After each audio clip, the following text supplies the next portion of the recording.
ਹੁਣ ਬੇਟਾ ਆਪਾਂ 4.1 ਅਭਿਆਸ ਦਾ ਦੂਜਾ ਸਵਾਲ ਜਾਂ ਕਹਿ ਸਕਦੇ ਹਾਂ ਕਿ ਚੌਥੇ ਚੈਪਟਰ ਦੀ ਦੂਜੀ ਟਾਈਪ ਕਰਨ ਜਾ ਰਹੇ ਹਾਂ, ਜਿਸ ਵਿੱਚ ਸਾਨੂੰ ਕੁਝ ਸਥਿਤੀਆਂ ਦਿੱਤੀਆਂ ਹੁੰਦੀਆਂ ਹਨ। ਉਹਨਾਂ ਸਥਿਤੀਆਂ ਨੂੰ ਅਸੀਂ ਸਮੀਕਰਨ ਰੂਪ ਵਿੱਚ ਬਦਲਣਾ ਹੁੰਦਾ ਹੈ। How to form a quadratic equation, ਜਾਂ ਦਿੱਤੀ ਹੋਈ ਕਿਸੇ ਵੀ ਸਥਿਤੀ ਨੂੰ ਦੋ ਘਾਤੀ ਸਮੀਕਰਨ ਦੇ ਰੂਪ ਵਿੱਚ ਬਦਲਣਾ ਕਿਵੇਂ ਹੁੰਦਾ ਹੈ। ਧਿਆਨ ਨਾਲ ਦੇਖਣਾ ਹੈ। ਅਸੀਂ ਇਹਦੇ ਵਿੱਚ ਇਸ ਸਵਾਲ ਨੂੰ ਪੜ੍ਹ ਕੇ ਸਿਰਫ ਦੋ ਘਾਤੀ ਸਮੀਕਰਨ ਬਣਾਉਣੀ ਹੈ ਬੇਟਾ, ਉਸ ਨੂੰ ਹੱਲ ਕਰਨ ਨੂੰ ਸਾਨੂੰ ਨਹੀਂ ਕਿਹਾ ਗਿਆ। ਯਾਦ ਰੱਖਣਾ ਹੈ ਲਾਸਟ ਵਿੱਚ ਲਿਖਿਆ ਹੁੰਦਾ ਹੈ ਇਸ ਨੂੰ ਪਤਾ ਕਰਨ ਲਈ ਦੋ ਘਾਤੀ ਸਮੀਕਰਨ ਬਣਾਓ, ਫਾਰਮ ਅ ਕੁਆਡਰੇਟਿਕ ਇਕੁਏਸ਼ਨ। ਇਹਦਾ ਮਤਲਬ ਹੁੰਦਾ ਹੈ ਕਿ ਸਿਰਫ ਸਮੀਕਰਨ ਬਣਾਉਣੀ ਹੈ, ਉਹਨੂੰ ਹੱਲ ਨਹੀਂ ਕਰਨਾ ਹੈ।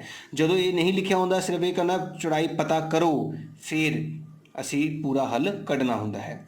ਹੁਣ ਧਿਆਨ ਨਾਲ ਦੇਖਣਾ ਬੇਟਾ ਸਵਾਲ ਕਿੱਦਾਂ ਕਰਨ ਲੱਗੇ ਹਾਂ। ਇੱਕ ਆਇਤਾਕਾਰ ਪਲਾਟ ਦਾ ਖੇਤਰਫਲ 528 ਹੈ।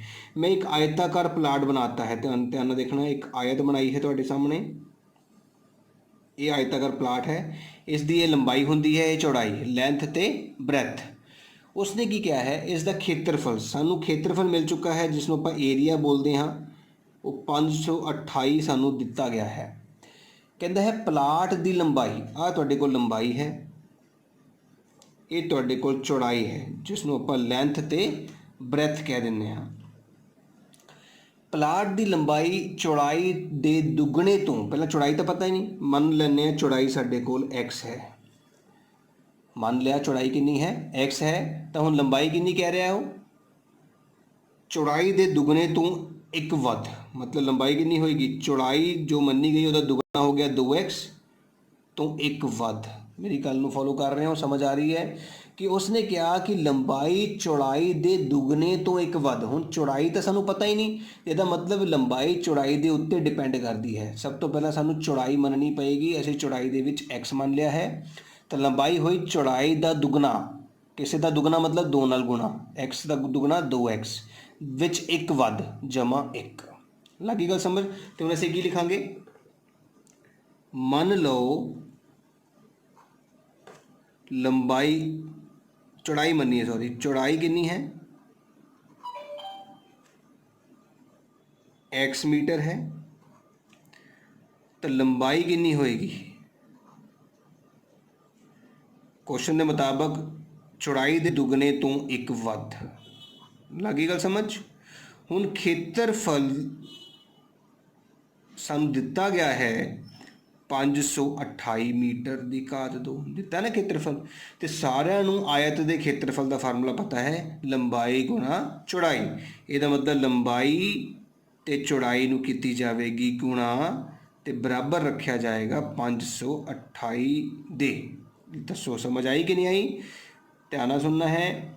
ਲੰਬਾਈ ਕੱਢਣ ਲਈ ਸਾਨੂੰ ਚੌੜਾਈ ਦੀ ਲੋੜ ਸੀਗੀ, ਅਸੀਂ ਚੌੜਾਈ ਨੂੰ x ਮੰਨਿਆ ਹੈ, ਤੇ ਉਸਨੇ ਕਿਹਾ ਹੈ ਲੰਬਾਈ ਜਿਹੜੀ ਹੈ ਚੌੜਾਈ ਦੇ ਦੁੱਗਣਾ, ਚੌੜਾਈ ਦਾ ਦੁੱਗਣਾ ਮਤਲਬ 2x ਇੱਕ ਵੱਧ ਜਮਾ 1, ਤੇ ਇਹਨਾਂ ਨੂੰ ਗੁਣਾ ਕਰਕੇ ਅਸੀਂ ਖੇਤਰਫਲ ਦੇ ਬਰਾਬਰ ਰੱਖਿਆ ਹੈ। ਹੁਣ ਜੇ ਇੰਗਲਿਸ਼ ਮੀਡੀਅਮ ਵਾਲਾ ਬੱਚਾ ਹੈ ਉਹ ਕੀ ਲਿਖੇਗਾ, ਧਿਆਨ ਨਾਲ ਦੇਖਣਾ ਹੈ।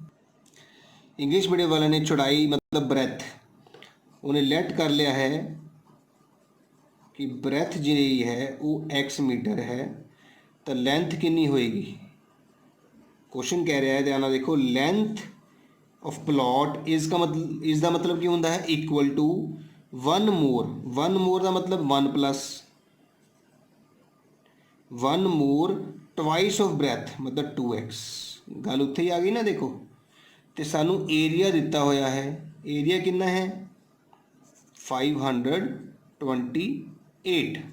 ਤੇ ਇਹਦਾ ਮਤਲਬ ਸਾਨੂੰ ਏਰੀਆ ਦਾ ਫਾਰਮੂਲਾ ਹੁੰਦਾ ਲੈਂਥ ਇਨਟੂ ਬ੍ਰੈਥ।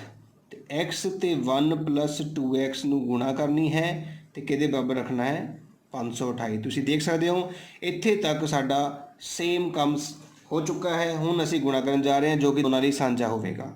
x ਨੂੰ ਇਸ ਬ੍ਰੈਕਟ ਨਾਲ ਗੁਣਾ ਕੀਤੀ ਕੀ ਆ ਗਿਆ ਹੈ 2x ਦੀ ਘਾਤ 2। ਮੈਂ ਦੱਸਿਆ ਸੀ ਤੁਹਾਨੂੰ ਗੁਣਾ ਵੇਲੇ x ਦੀ ਘਾਤ ਵੱਧਦੀ ਹੈ, ਪਲੱਸ x ਨੂੰ 1 ਨਾਲ ਗੁਣਾ ਕੀਤਾ ਤਾਂ 1x ਬਰਾਬਰ 528।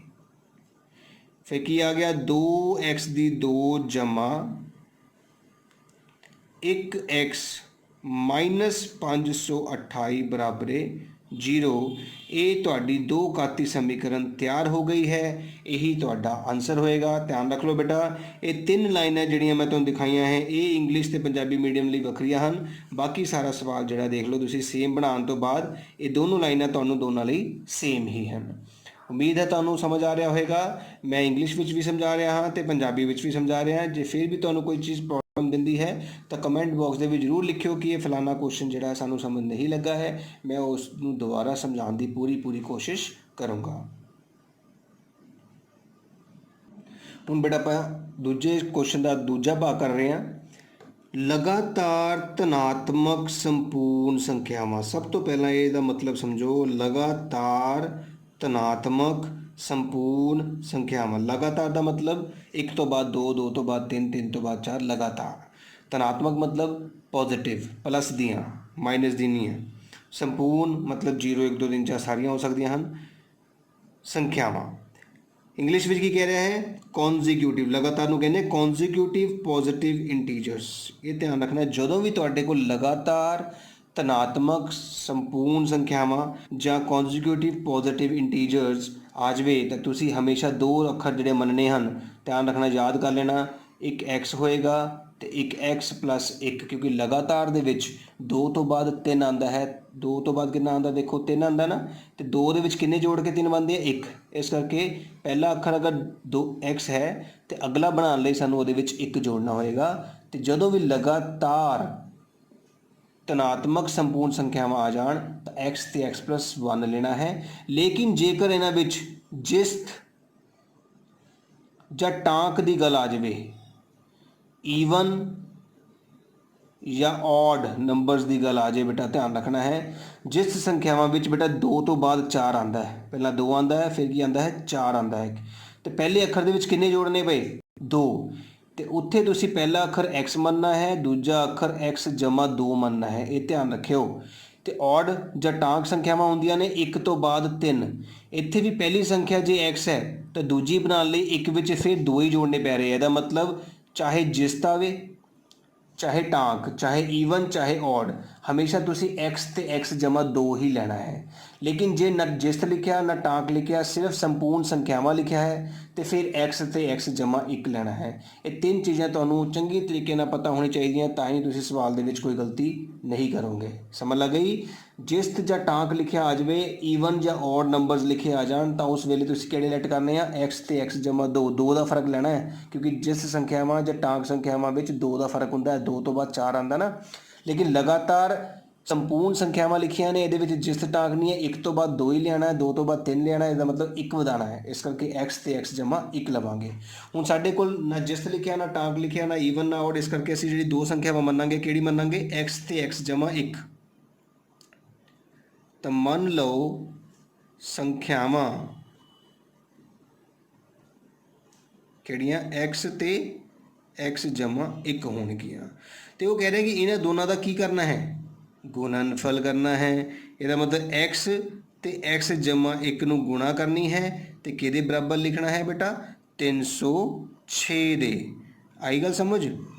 ਫਿਰ x ਨੂੰ ਇਹਦੇ ਨਾਲ ਗੁਣਾ ਕਰਨੀ ਹੈ ਅਤੇ ਸਾਡੀ ਸਮੀਕਰਨ ਤਿਆਰ ਹੋ ਜਾਏਗੀ। ਹੁਣ ਇੰਗਲਿਸ਼ ਵਾਲੇ ਬੱਚੇ ਨੇ ਕੀ ਲਿਖਣਾ ਹੈ? ਲੈਟ ਨੰਬਰ x ਅਤੇ x ਜਮਾ 1। ਠੀਕ ਹੈ ਨਾ? ਅਤੇ ਫਿਰ ਉਹੀ ਸਵਾਲ, x ਅਤੇ x ਪਲੱਸ 1 ਨੂੰ ਗੁਣਾ ਕੀਤਾ ਅਤੇ ਕਿਹਦੇ ਬਰਾਬਰ ਲਿਖਿਆ ਹੈ? 306 ਦੇ। ਹੁਣ ਇਹਨੂੰ ਗੁਣਾ ਕਰ ਰਹੇ ਹਾਂ, ਜੋ ਕਿ ਦੋਨਾਂ ਲਈ ਸਾਂਝਾ ਹੈ।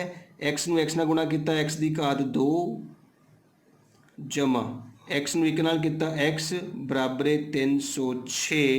ਤਾਂ ਆਨਸਰ ਆਇਆ x ਦੀ ਘਾਤ 2 ਜਮਾ x ਮਾਈਨਸ 306 ਬਰਾਬਰ 0। ਇਹ ਸਾਡੀ ਸਮੀਕਰਨ ਹੋਵੇਗੀ ਜਿਹੜੀ ਸਾਨੂੰ ਬਣਾਉਣ ਲਈ ਕਿਹਾ ਗਿਆ ਸੀਗਾ। ਬੇਟਾ ਸਮਝ ਆ ਰਹੀ ਹੈ? ਤੁਹਾਨੂੰ ਮੈਂ ਸਮਝਾਇਆ ਹੈ ਕਿ ਜਦੋਂ ਵੀ ਲਗਾਤਾਰ ਧਨਾਤਮਕ ਸੰਪੂਰਨ ਸੰਖਿਆਵਾਂ ਦੇ ਵਿੱਚ ਜਿਸ ਟਾਂਕ ਨਹੀਂ ਲਿਖਿਆ ਨਾ, ਅਤੇ ਤੁਸੀਂ x ਅਤੇ x ਜਮਾ 1 ਹੀ ਸੰਖਿਆਵਾਂ ਮੰਨਣੀਆਂ ਹਨ। ਉਸਨੇ ਕਿਹਾ ਗੁਣਨਫਲ ਕਰੋ, ਮੈਂ ਗੁਣਾ ਕੀਤਾ, ਬਰਾਬਰ ਰੱਖੋ 306 ਦੇ। ਮੈਂ 306 ਦੇ ਬਰਾਬਰ ਰੱਖ ਲਿਆ ਹੈ। x ਨੂੰ x ਨਾਲ ਗੁਣਾ ਕੀਤਾ, x ਦੀ ਘਾਤ 2, x ਨੂੰ 1 ਨਾਲ ਗੁਣਾ ਕੀਤਾ, x ਬਰਾਬਰ 306। ਇਹੀ 306 ਨੂੰ ਖੱਬੇ ਹੱਥ ਲੈ ਗਏ ਅਤੇ ਇਹ ਸਾਡਾ ਆਨਸਰ ਆ ਗਿਆ ਹੈ। ਇੰਗਲਿਸ਼ ਵਾਲੇ ਬੱਚੇ ਨੇ ਸਿਰਫ ਇੱਥੇ ਦੇਖੋ ਇੱਕ ਚੀਜ਼ ਚੇਂਜ ਕੀਤੀ ਹੈ, ਲੈਟ ਦ ਨੰਬਰਸ। ਬਾਕੀ ਮਤਲਬ ਮੇਰੇ ਸਮਝਾਉਣ ਦਾ ਕਾਰਨ ਇਹੀ ਹੈ ਕਿ ਇੰਗਲਿਸ਼ ਵਾਲੇ ਬੱਚੇ ਨੂੰ ਥੋੜ੍ਹਾ ਜਿਹਾ ਲਿਖ ਕੇ ਦਿਖਾਇਆ ਹੈ। ਅਦਰਵਾਈਜ਼ ਇੱਧਰ ਵੀ ਮੈਂ ਲਿਖ ਦਊਂਗਾ ਕਿ ਲੈਟ ਦਾ ਨੰਬਰਸ ਤੇ ਸਫੀਸ਼ੀਐਂਟ ਹੈ। ਅਤੇ ਇਸ ਤਰ੍ਹਾਂ ਅਸੀਂ ਪਹਿਲਾ ਸਵਾਲ ਜਿਹੜਾ ਹੈ ਦੂਜੇ ਚੈਪਟਰ ਦਾ ਕੰਪਲੀਟ ਕਰ ਲਿਆ ਹੈ। ਉਮੀਦ ਕਰਦਾ ਹਾਂ ਤੁਹਾਨੂੰ ਇਹ ਜਿਹੜਾ ਕੰਸੈਪਟ ਮੈਂ ਦੱਸਿਆ ਹੈ ਇਹ ਚੰਗੀ ਤਰ੍ਹਾਂ ਸਮਝ ਲੱਗ ਗਿਆ ਹੋਵੇਗਾ ਕਿ ਜਿੱਥੇ ਜਿਸ ਜਾਂ ਟਾਂਕ ਈਵਨ ਜਾਂ ਔਡ ਨਹੀਂ ਲਿਖਿਆ, ਜਿੱਦਾਂ ਇੱਧਰ ਦੇਖੋ ਨਾ ਲਿਖਿਆ ਪ੍ਰੋਡਕਟ ਆਫ 2 ਕੌਨਜ਼ੀਕਿਊਟਿਵ ਈਵਨ ਜਾਂ ਔਡ, ਇੱਥੇ ਆਊਗਾ। ਇੱਥੇ ਨਾ ਈਵਨ ਲਿਖਿਆ ਨਾ ਔਡ ਲਿਖਿਆ, ਇਸ ਕਰਕੇ ਅਸੀਂ x ਤੇ x ਜਮਾ 1 1 ਲਿਆ ਹੈ। ਲੇਕਿਨ ਜੇ ਕੌਨਜ਼ੀਕਿਊਟਿਵ ਤੋਂ ਬਾਅਦ ਈਵਨ ਜਾਂ ਔਡ ਆ ਜਾਏ ਤਾਂ ਫਿਰ ਤੁਸੀਂ x ਤੇ x ਜਮਾ 2 ਲਾਓਗੇ। ਲੱਗ ਗਈ ਸਮਝ?